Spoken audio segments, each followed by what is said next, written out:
అందరికీ నమస్కారం. ఇప్పుడు మన నెల్లూరులో మోజో అండ్ జోజో వారి ఆధ్వర్యంలో అద్భుతమైన రుచులతో ఎన్నో రకాల టీలు, లస్సీలు, మోజోటోలు, మిల్క్ షేక్లు, పిజ్జాలు, సమోసాలు, స్వీట్ కార్న్, పానీపూరీలు, మరెన్నో రుచికరమైన స్నాక్స్ కలవు. ప్రతి ఆదివారం ఒక స్పెషల్ ఫుడ్ ఐటమ్ కలదు. హోమ్ డెలివరీ సదుపాయం కలదు. మోజో అండ్ జోజో, సోమ్ సిటీ కళ్యాణ మండపం ఎదురుగా, రంగనాయకులపేట, నెల్లూరు.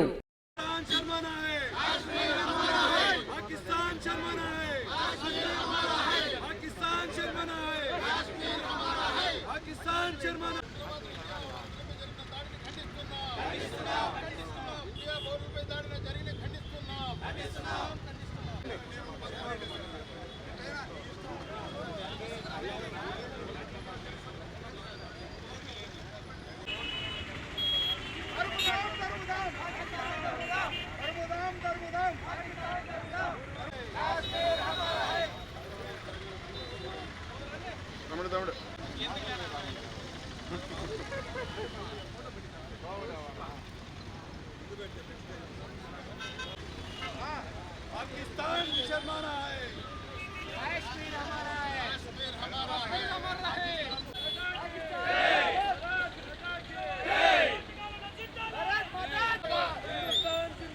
पाकिस्तान मुर्दाबाद, हिंदुस्तान जिंदाबाद, पाकिस्तान मुर्दाबाद, हिंदुस्तान जिंदाबाद, पाकिस्तान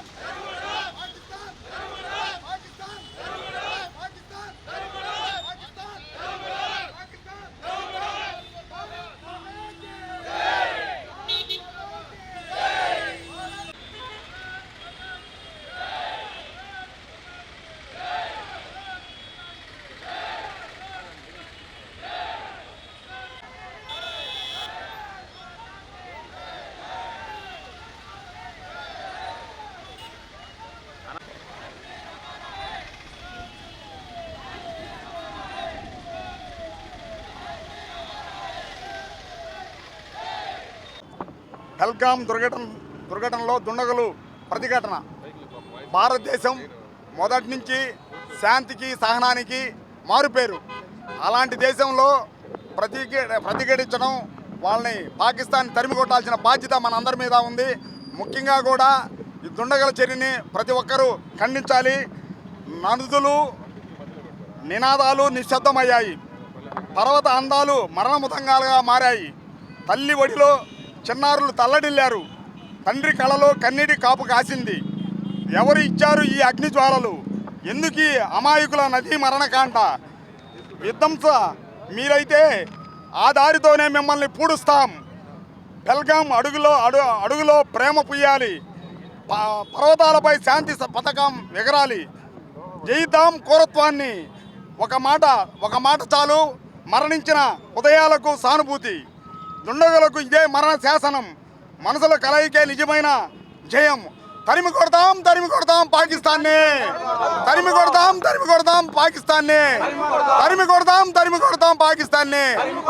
జై జనసేన, జై హింద్. నమస్కారం.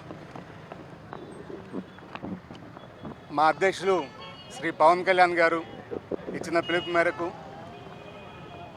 కాశ్మీర్లో పహల్గామ్లో జరిగినటువంటి ఉగ్రవాద దాడికి 3 రోజుల సంతాప దినాన్ని ప్రకటించమని ఆయన సూచించడం, అదేవిధంగా నెల్లూరు జిల్లా పర్యవేక్షకులు శ్రీ వేములపాటి అజయ్ కుమార్ గారు వారి సూచనల మేరకు 3 రోజులు కార్యక్రమాలు చేయడం జరుగుతూ ఉంది.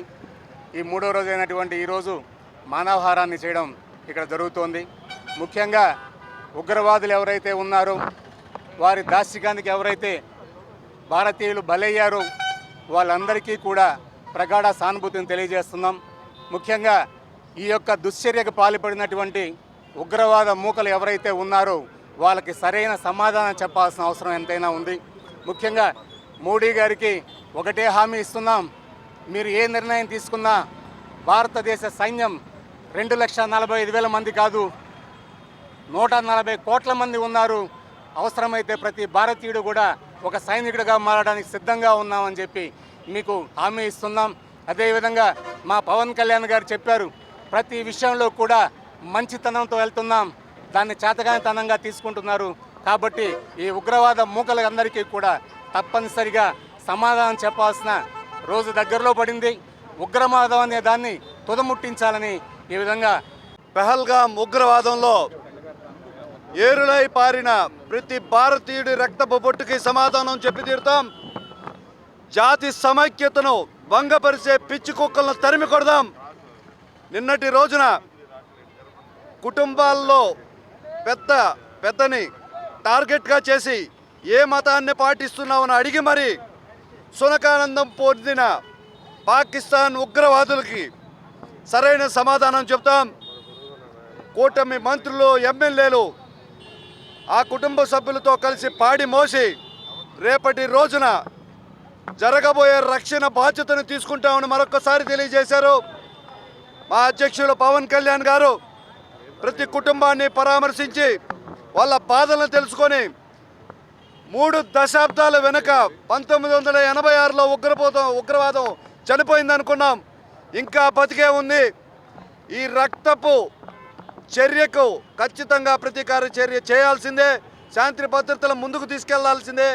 చేతులు ముడుచుకుంటూ కూర్చుంటే జరగదు అని చెప్పి పవన్ కళ్యాణ్ గారు ప్రస్పష్టంగా తెలిపారు. నిన్నటి జరిగిన లోటుని తీర్చలేం, కానీ భారతీయులందరికీ కూడా మేమున్నాం, రక్షణ బాధ్యతలు ముందుకు నడిపిస్తామనే విధంగా కూటమి నాయకులు ప్రవర్తించారు. జాతి సమైక్యతను భంగం కలిగించే ఏ ఉగ్రవాదిని కూడా సహించబోయేది లేదు. పాకిస్తాన్ సిగ్గుపడాలి. జమ్మూ కాశ్మీర్ భారత్దే. ఏ రోజు జరిగిన ఒప్పందాలన్నింటినీ అతిక్రమిస్తూ వేడుకలు చేసుకున్న మీ దుశ్చర్యలను తిప్పికొడతాం. ఇప్పటికే భారత ప్రధాని మోడీ నేతృత్వంలో పాకిస్తాన్ వారికి జవాబు చెప్పే చర్యలు స్టార్ట్ అయినాయి. రానున్న రోజుల్లో ఏ పాకిస్తాన్ మనిషి కూడా భారతీయులపై దాడి జరిగే విధంగా ఉండే చర్యలు ఉండకూడదని చెప్పి మరొకసారి తెలియజేస్తున్నాను. భారతీయులందరూ కూడా మీ చర్యను గుర్తుపెట్టుకుంటాం, సరైన సమాధానం చెప్తానని పవన్ కళ్యాణ్ గారు చెప్పారు. కూటమి నాయకులు, కూటమి పెద్దలు కూడా వీటికి సరైన సమాధానం చెప్పేదానికి సిద్ధంగా ఉన్నారు. శాంతి భద్రతల విషయంలో మంచి చర్యలు తీసుకుంటారని కూడా తెలియజేస్తున్నాను. మరణించిన ప్రతి భారతీయుడికి ప్రగాఢ సానుభూతి తెలుపుతూ వారి ఆత్మ శాంతించాలని కోరుకుంటున్నాను. జై హింద్, జై జన్.